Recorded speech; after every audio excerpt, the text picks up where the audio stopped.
My friends, let's be honest. We live in a world where the scoreboard matters, not your intentions, not your pain, not even your dreams. What people respond to is results. And here's the truth. Nobody cares about the storm you're walking through as much as they care about what you produce after it. That might sound harsh, but it's freeing, because once you stop expecting the world to feel sorry for you, you start building a mindset that doesn't rely on sympathy. It relies on self-leadership. The world in many ways operates on a merit-based system, not always perfectly, but consistently enough to make one thing clear. It's not the story you tell about your struggles that defines you. It's what you do in spite of them. We often overestimate how much people will sympathize with our reasons for not following through and underestimate how much they admire the fact that we showed up regardless. It's human nature to want to be understood. When things get hard, when you're tired, hurt, rejected, overwhelmed, it's natural to want someone to say, "I get it. Take a break. You've been through a lot." And sometimes that compassion is necessary. But in the grander scheme, life doesn't slow down just because you're going through something. The world isn't pausing for your recovery. It's still moving forward. And whether you like it or not, you're either progressing with it or falling behind. That's not said to minimize what you're facing. It's said to liberate you from the illusion that circumstances are the deciding factor. They're not. Your outcomes are not defined by what you're dealing with, but by how you deal with them. The most successful people aren't the ones who had the easiest path. They're often the ones who refuse to let excuses become their identity.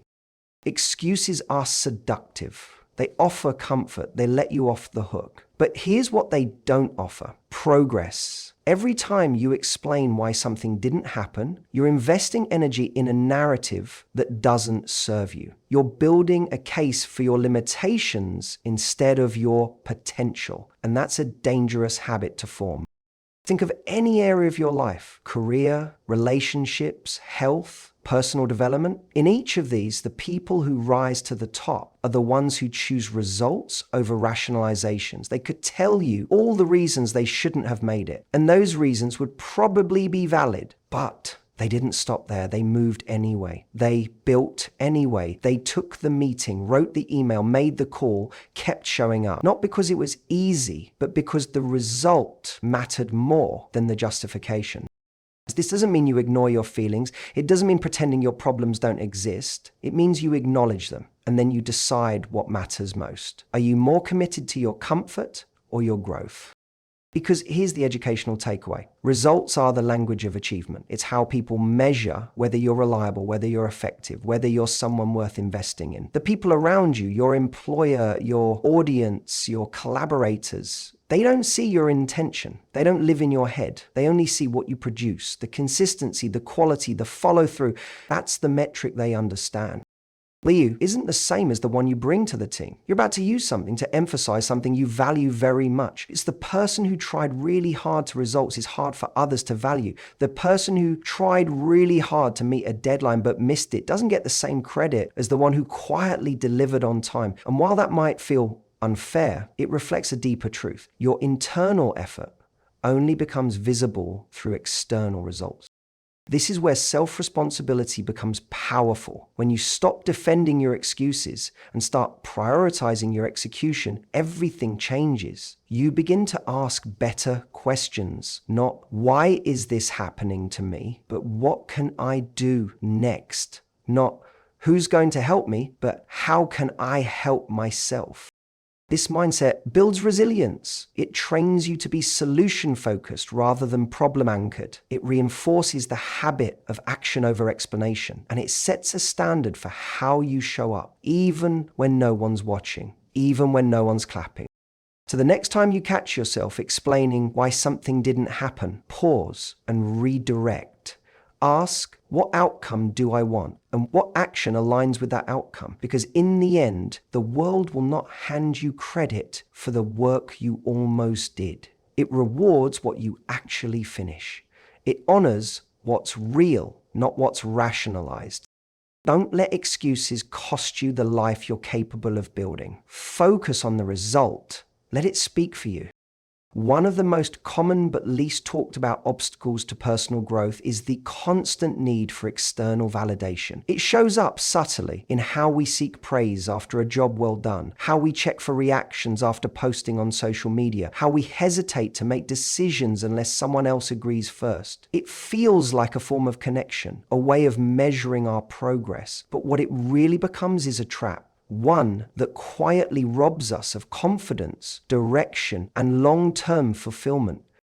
The problem with relying on external validation is that you hand over your sense of worth to forces outside your control. You begin to chase approval instead of purpose. And the danger in that isn't just disappointment, it's disorientation. You lose sight of what you actually believe in, what genuinely matters to you, because you're too busy trying to satisfy everyone else's expectation. This mindset often starts early. Maybe you were rewarded when you achieved something that others liked. Maybe you were praised when you followed the rules, stayed in line, or didn't take risks. Over time, your brain learned that safety and recognition came not from authenticity, but from acceptance, so you adapted. You got good at reading the room, adjusting your behavior, shrinking or expanding your voice based on what would get the best reaction. And while that may have helped you fit in, it didn't help you grow into your full potential.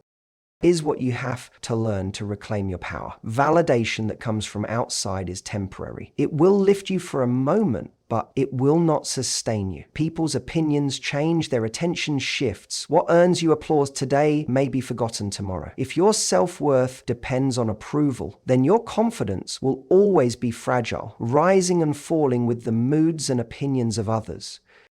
You have to build something much more stable, internal validation. That means learning to trust your judgment, honor your values, and respect your own effort even when nobody's clapping. It means doing the work that matters to you, not because it makes you look good, but because it aligns with your purpose. It means showing up even when there's no recognition and being okay with that because you know why you're doing it.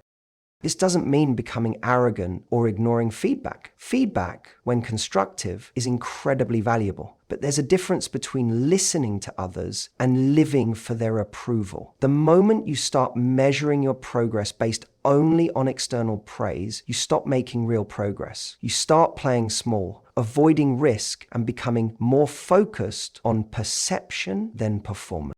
Internal validation is not something you're born with, it's something you build. You build it by keeping the promises you make to yourself, by setting goals that are meaningful to you and following through even when no one else sees, by developing your skills not to impress others, but to strengthen your own capability. Every time you act in alignment with your values, you reinforce the belief that you are enough, not because someone said so, but because you know so.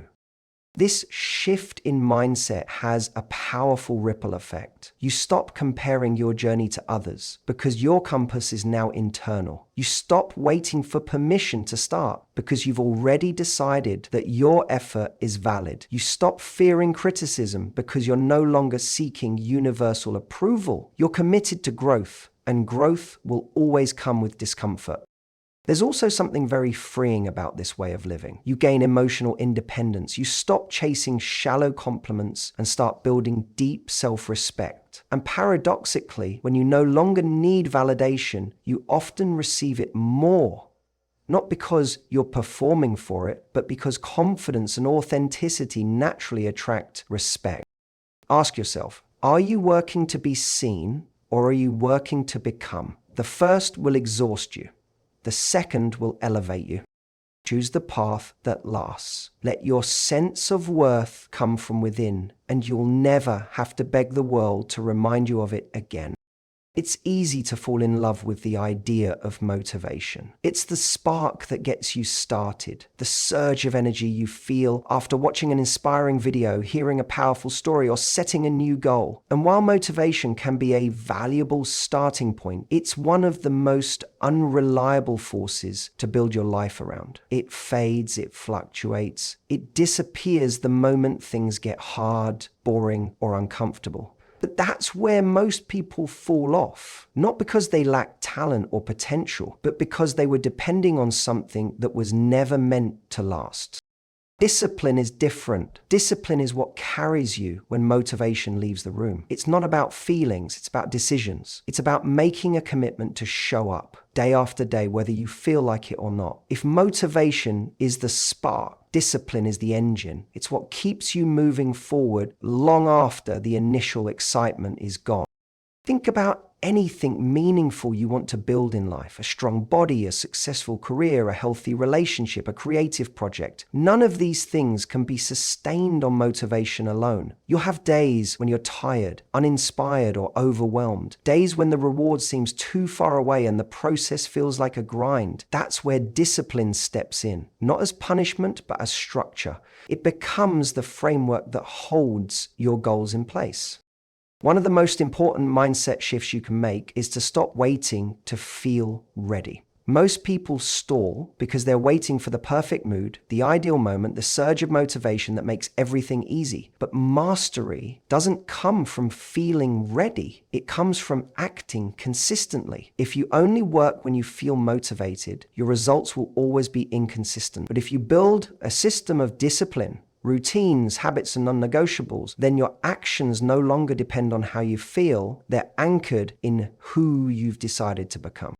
What's often misunderstood about discipline is that people think it's rigid or joyless. But in reality, discipline creates freedom. When you're disciplined, you don't live in constant chaos. You're not always behind. You don't have to panic before deadlines or scramble to fix what procrastination broke. You have more time, more energy, more peace. That's the irony. Discipline feels like restriction at first, but it's what actually creates the space for creativity, rest, and enjoyment, because you've handled your responsibilities first. This principle applies in every area of life. In fitness, discipline gets you to the gym on days you'd rather sleep in. In business, it pushes you to make the call, finish the project, or learn the skill when others give up. In relationships, discipline helps you listen when you want to argue, show up when it's inconvenient, and invest when it's easier to withdraw. In personal development, it's what makes you journal, reflect, and grow, even when no one's watching. The long-term reward of discipline is trust. Not just the trust others have in you, but the trust you develop in yourself. You stop doubting your ability to change because you've seen what happens when you commit. You stop needing constant inspiration because you've built a habit of action. You become your own source of momentum. Motivation will always come and go, and there's nothing wrong with enjoying it when it's there. But if you want results that last, if you want to become someone who achieves what they set out to do, then you have to be willing to lean on something deeper, something stronger.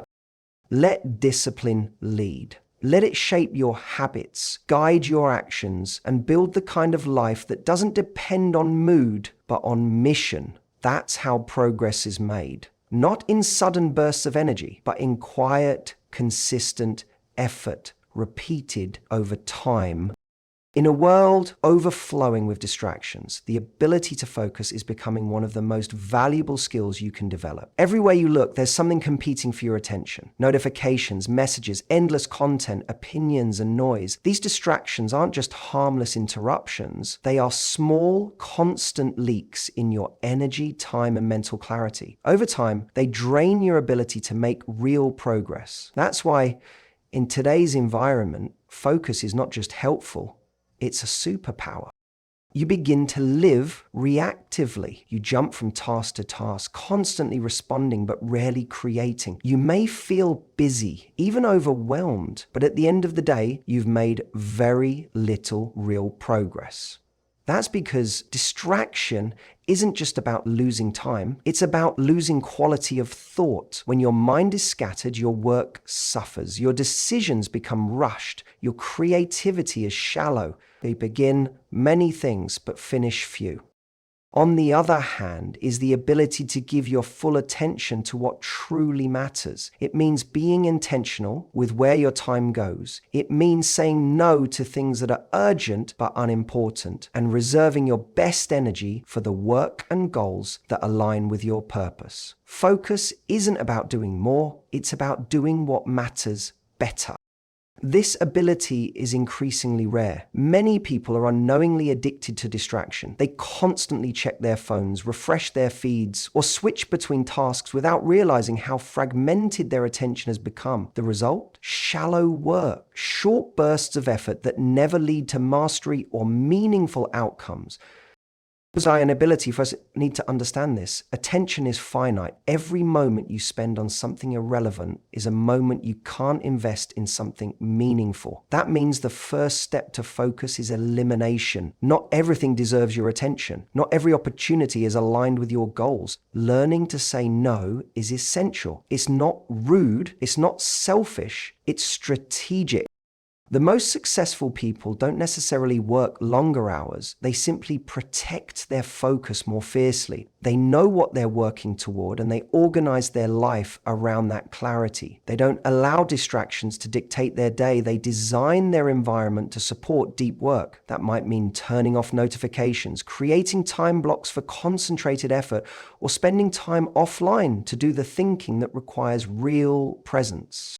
Focus also requires clarity. You can't stay focused on a blurry vision. If you don't know what matters most, everything will feel equally urgent. So take time to define your priorities. What are the few things that, if done consistently, would make the biggest difference in your life? What goals are actually tied to the future you want to build? Once you're clear on that, focus becomes less about discipline and more about alignment.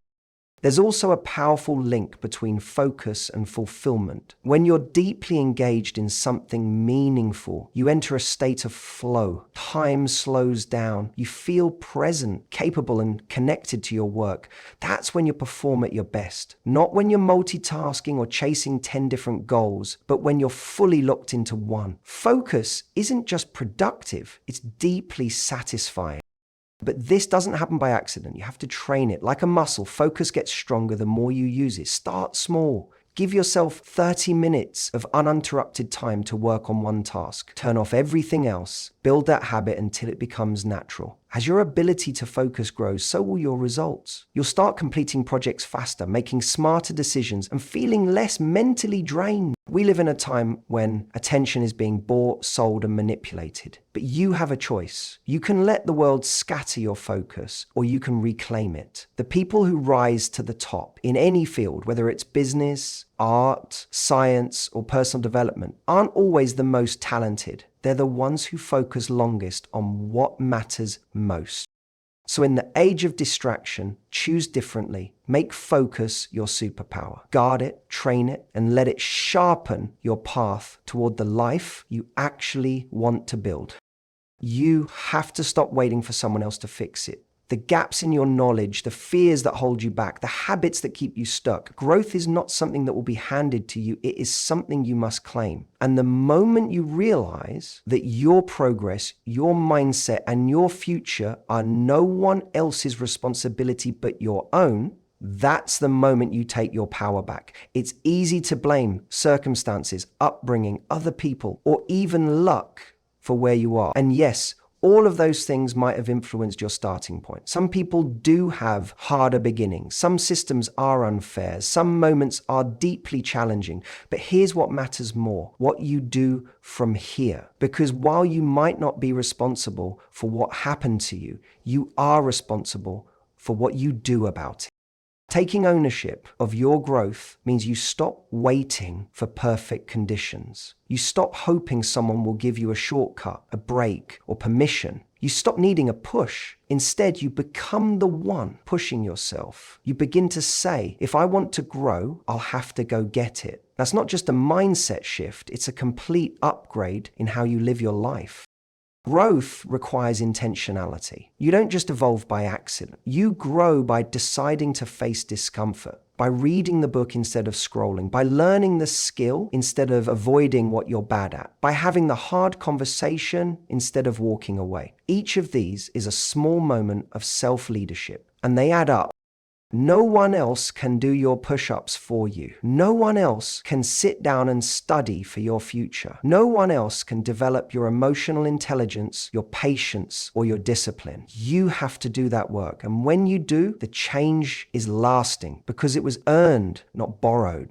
There's an illusion that someone out there will come and guide you through every step. A mentor, a boss, a partner, a teacher. While guidance is helpful, it's not sustainable if it becomes a crutch. At some point, you must become your own coach, your own motivator, your own system of accountability. The most powerful growth comes when you realize, even if no one else sees this, I will still grow. Because I see it. The people who grow the most are the ones who take feedback seriously, not as an insult, but as a tool. They don't get defensive, they get curious. They ask themselves, what can I learn from this, instead of how can I protect my ego? That's real maturity. That's personal responsibility in action. When you take ownership of your growth, you also stop wasting time on things that don't serve you. You're no longer drawn to drama, gossip, or shallow distractions. You start valuing your energy. You protect your time. You seek out environments that stretch you, not ones that keep you stagnant. You surround yourself with people who challenge you, and it also means being honest about your blind spots. Growth isn't about pretending you have it all figured out. It's about being real enough to admit where you don't and humble enough to do something about it. The more responsible you become for your growth, the less you need to appear perfect. You're not here to impress, you're here to improve. One of the most liberating things you'll ever realize is that you don't have to wait for anything to start growing. You don't need more time, more money, more approval. You just need to begin with what you have from where you are. Read a chapter, practice a skill, reflect on your patterns, ask better questions, seek better answers. Every small action compounds. Something shifts. Your standards rise. You stop tolerating what once held you back. You start expecting more from yourself, not in a harsh way, but in an empowering one. You begin to believe, I am capable of more, and I'm going to act like it. This is what real growth looks like. It's not loud, dramatic, or overnight. It's quiet, intentional, daily, and it's yours to own.